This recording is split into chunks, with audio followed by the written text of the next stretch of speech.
education is the most powerful weapon which you can use to change the world, end of quote. Across the world today, countries know, and those that do not know are starting to realize that the youths are the most strategic assets of the country. Hence, governments invest to ensure and secure not only their future, but also the future of the country.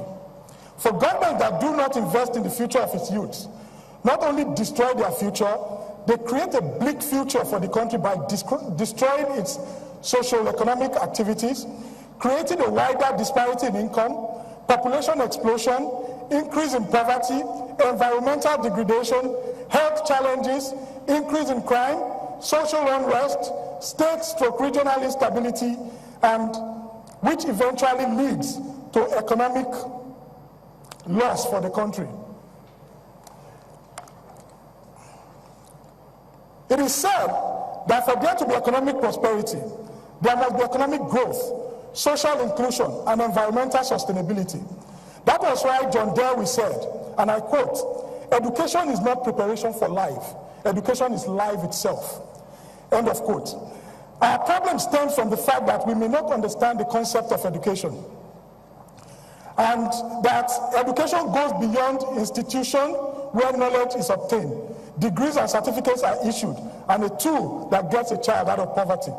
By investing in human capital development over the last 60 years, education has become the most formidable weapon in the world and remains the secret to how Europe, North America, South America, the Middle East, Australia, and recently in the 80s, the Asians have built their nations, developed a sustainable economy, and created a competitive edge in the global trade and free market economy. It is, however, important that we must move to the knowledge economy. There was a time in Nigeria when things were good. Data showed that we were heavily investing in education, and we were ahead of most Asian nations, and that those nations are ahead of us today because they started investing in education. We had relative peace, while the public schools were a great pride. The lifeblood of any socio-economic system is education, and the lifeblood of education is funding. Data show that as we stop funding and investing in education, the socio-economic activities of the country started falling apart, creating a threat to both social and economic stability of the country.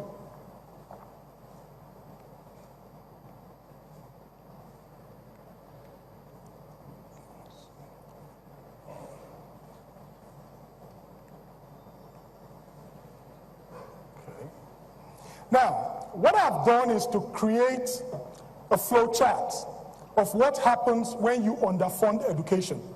And from the flow chart, you can understand how one process affects the other. There is nothing in nature that happens and just happens on its own. It must be triggered by something. So we're going to look at the fall in per capita income and how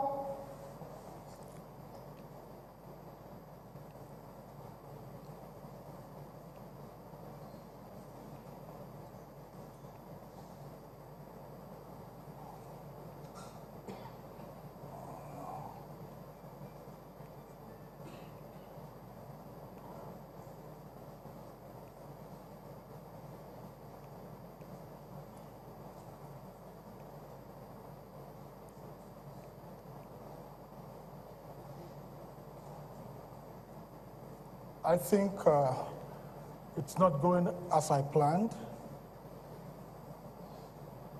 Sorry, I need some help with this, please. Who's in charge?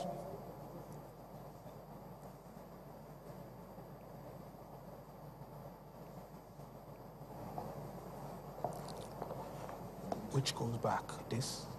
And this goes forward? Yeah, this goes forward, this goes back. Okay.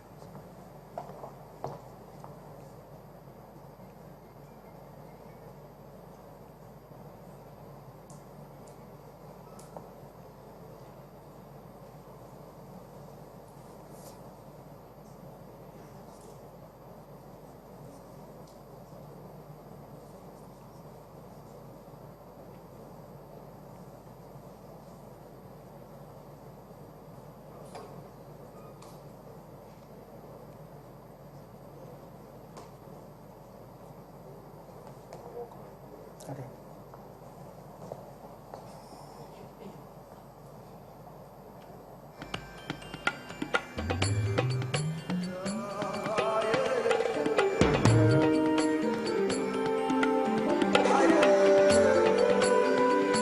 So how does underfunding education lead to economic loss for the country?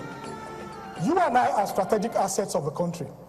Now, if you look at your net adjusted savings of the country, education expenditure, it says net adjusted savings is equals to net national savings plus education expenditure minus energy depletion minus mineral depletion minus net forest depletion minus damage from carbon dioxide emission minus damage from particulate emission. Education is the only component that's in the positive. And when you invest in education, knowledge does not depreciate. So it remains a factor that gives you return over time. And then we look at globalization, which is the free movement of goods and services of people across the world in a seamless and integrated manner.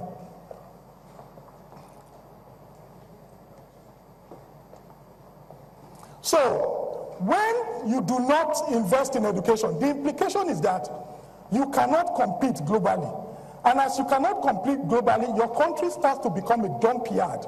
If you invest in education, you are able to come up with patented goods that you can export, and at the same time, you can go into other countries to manufacture. So, what are the key drivers of globalization? Competitive advantage and comparative advantage. But if you look at it, education is what propels both competitive and comparative advantage, because the factors that generate generic growth in an economy, that is innovation, manufacturing, and productivity, are also propelled by innovation. So, and then we looked at the global competitive index, and we wanted to know where Nigeria was, right? If you look at the basic requirements, the 12 pillars of the global competitive index, you find out that most of them are things that are propelled by education. The basic requirement, there's education, efficiency and enhancers, there's education, innovation and sophistication factor, there is innovation, which is also a factor of research and development, and research and development is also propelled by education. Now, what you see here is that between 2005 and 2016, Nigeria has lost its position from 83 to 127